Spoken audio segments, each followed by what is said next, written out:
Hello everybody! Welcome to our dev stream of Looking Up. This is Anita, she's our producer. This is Navni, she's our marketing and community manager. And I'm Matteo, the game designer. Today we'll be playing through and talking a bit about Looking Up. It's our first game, we're really happy with it. And hopefully you guys enjoy it.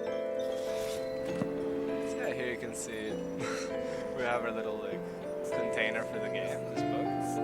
And this is where the story takes place. And yeah, you can see kind of this little girl. She's the main character, Emilia.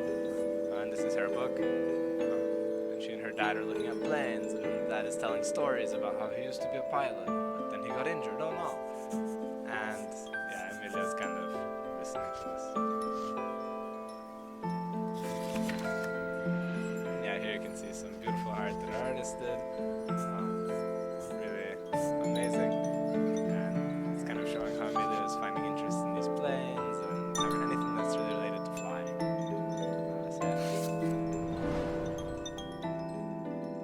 So the game starts off when she's a baby. She's a little toddler. It's 1990, it's her room, and yeah, this is her crib. And this is the first kind of tutorial puzzle, where you can just hang up some of these toys, I guess, and get our first sticker. Anytime my colleagues want to contribute. If we need a solo recording, I have it on stream. Here for the visual. You didn't do it alone. Yeah, so yeah, we can get our sticker and we put it here and win the environment. And we can go on to continue exploring the story. So you see she's a little baby and the kind of symbolic butterflies flying around, giving some magical, mystical, pretty vibes.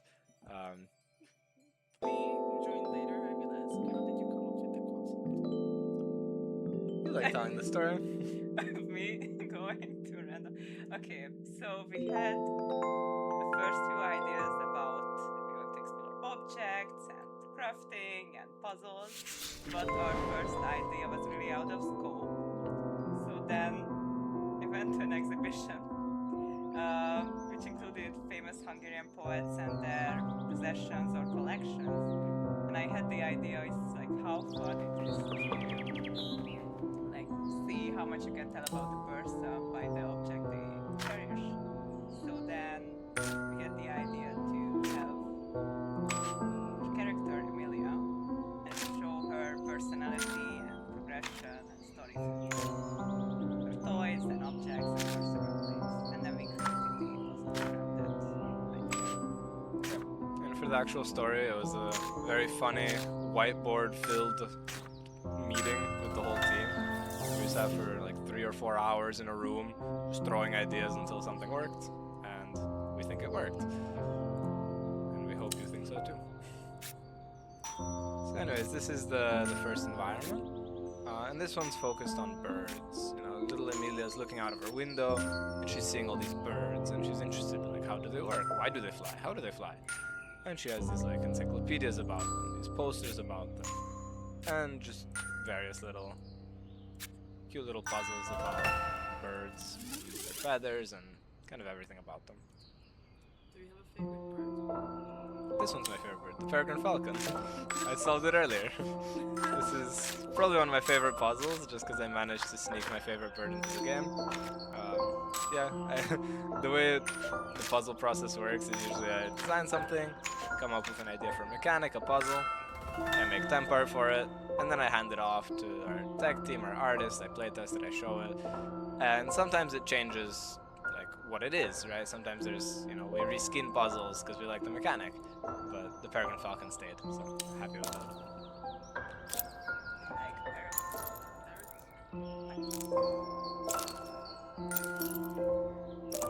This is the infamous Dreamcatcher puzzle.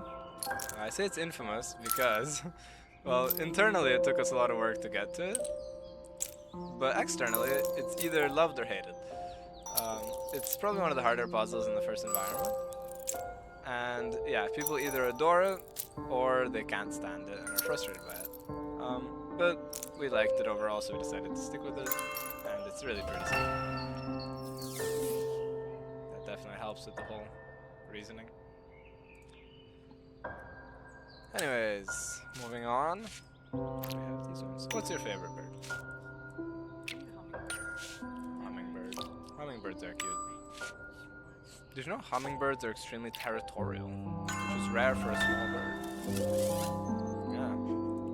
If you're wearing bright colors when you enter their territory, they will attack you. It's happened to me several times.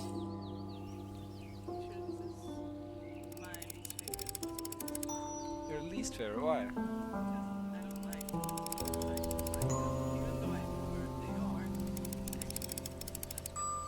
Yeah, I'm gonna get lost here on purpose just to not make it look so easy.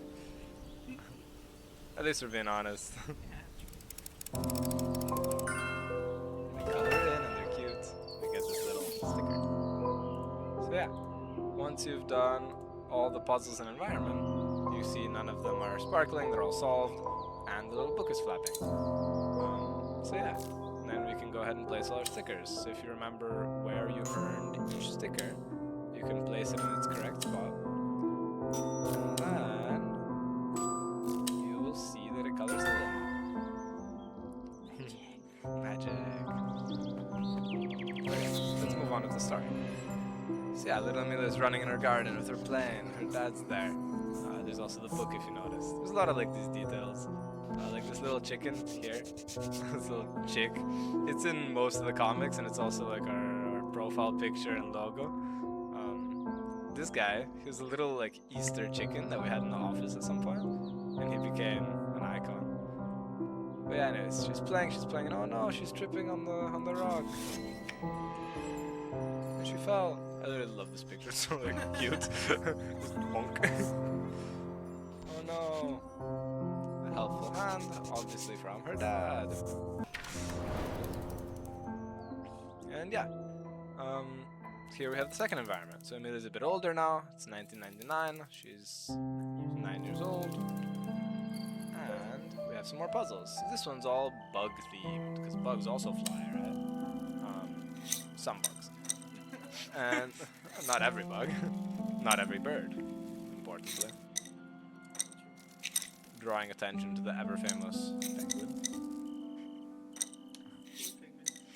Oh no, I think they're fantastically happy. The ostrich, however, that's a bird that wants to fly.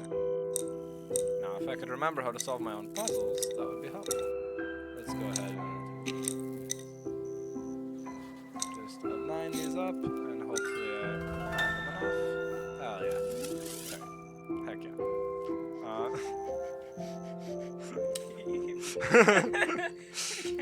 So yeah, this is the stamp puzzle, moving swiftly on.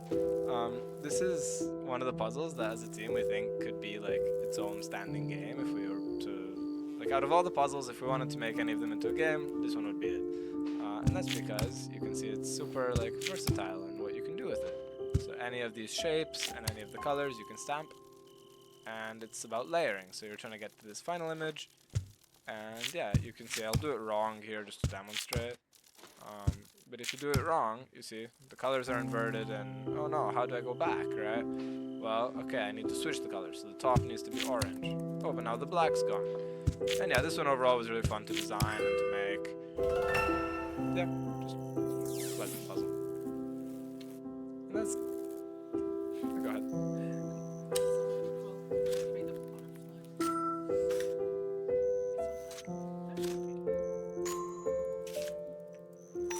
Pretty things can be terrifying. The like awe of beauty is a very philosophically scary concept. Anyways, moving swiftly on. As you can tell, we're a cozy game studio.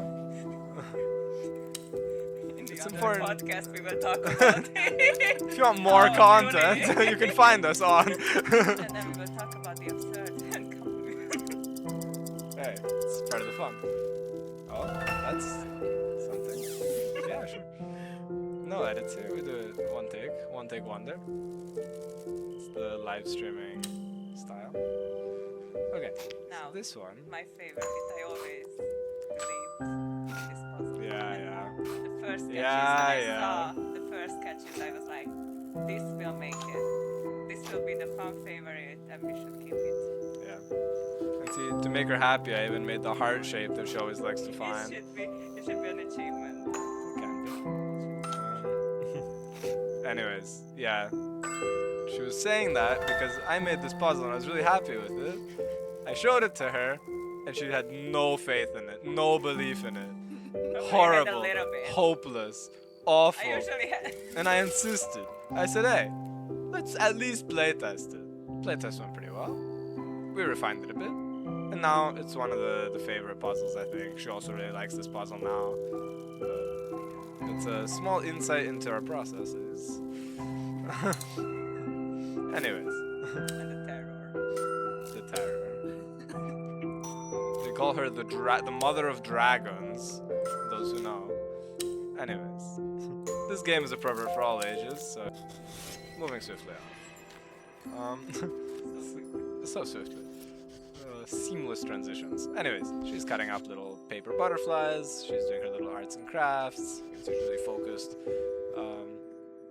And even the smoke and the tea is in the shape of a little airplane, which I find adorable. Never noticed it? You haven't seen Well, that goes to show that there's details everywhere. Even the creators haven't seen the details.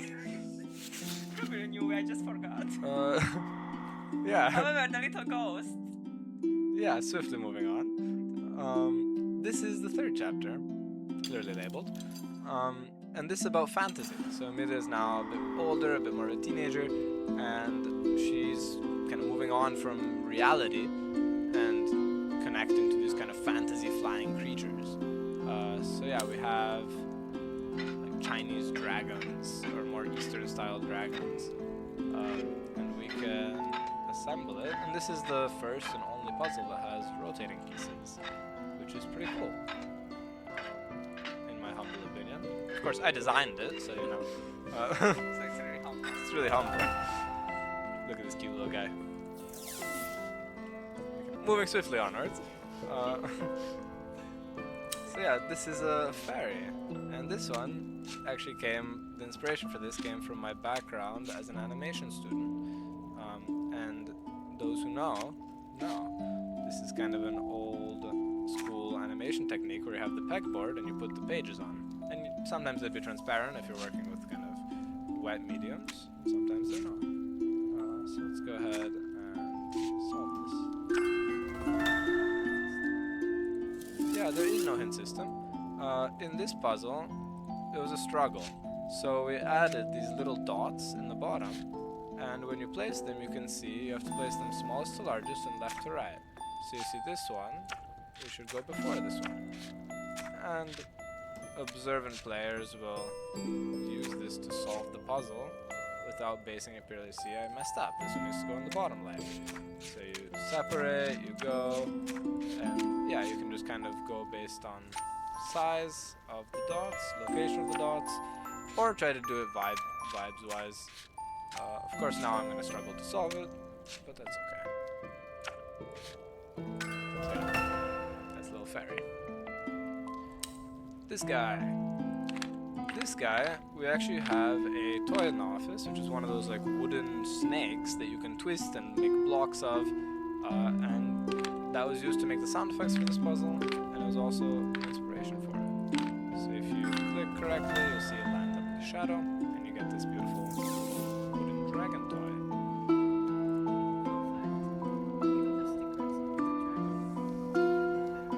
We finished them.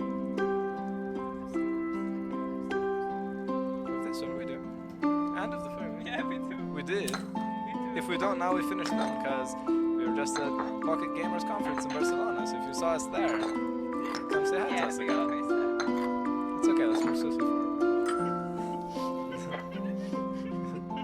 Yes. Yes to all accounts. This is a little Pegasus. You can see it's like a marble statue of a Pegasus, very like, regal, very imposing, but he's still a cutie, and you'll see that in a second when we solve the puzzle. The sticker for this one is a fan favorite, and definitely an in-office favorite as well. Little cutie patootie. Anyways, the next puzzle on our list is the Griffin books. What did they say? The most buggy out of them. Well, it used to be. Now there's a lot of things that have been fixed. That's what I wanted to say. Now, the goal for this one is obviously to create, I hope obviously, to create images on the spines of the books. And how do you know which one goes where? Well, we have these little indicators at the bottom, the color of the beak, and that they're pointing each other. So yeah, this one again, if you're an observant player, you'll notice these little like hints throughout the game that everything was designed with a lot of intention. So if you ever feel stuck, well, okay, that was a little bug. We don't talk about that. But if you ever feel stuck, you can look up some videos from our amazing influencers online, or you can just look a little bit harder at the puzzle screen and unstick yourself. There's always Almost all. So let's go ahead and place the stickers here, which we have in real life as well.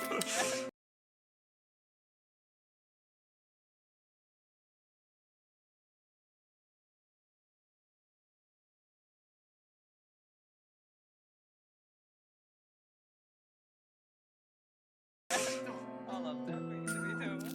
If you're ever in Budapest, shoot us a message. We can meet up at a coffee shop and do a little meet and greet. And you can see if we actually have the stickers or not. So yeah, reach out. Whoever figures out first, we will give Steam keys. Steam key. Well, if you're more than one person, you can have more than one key. Unless. Anyways. Yeah, story continues. She's reading her fantasy books. She's getting immersed in her fantasy worlds. And she's going to go to her dad. Oh my god, dad! And then she starts to yap about the books. And the dad is in the workshop making something. And whatever could he be making? So as Emilia continues to yap, dad is busy at work. And you see the shadow of something. What is it? Oh, it's the dragon we just solved. So yeah, dad made her a little wooden dragon toy. And yeah, that's the game. You can see kind of Emilia's life continuing a little bit. She finished high school. It's a new chapter of her life when she got accepted to uni. She's winning science competitions. She's graduating university. And she got accepted to her dream job as a space engineer. So yeah, that is our game. Thank you so much. And yeah, hopefully you can play it as well. Tell us what you think. And there is more in the works, so we're excited to say that. So yeah, thank you very much, and peace out everyone. Bye bye.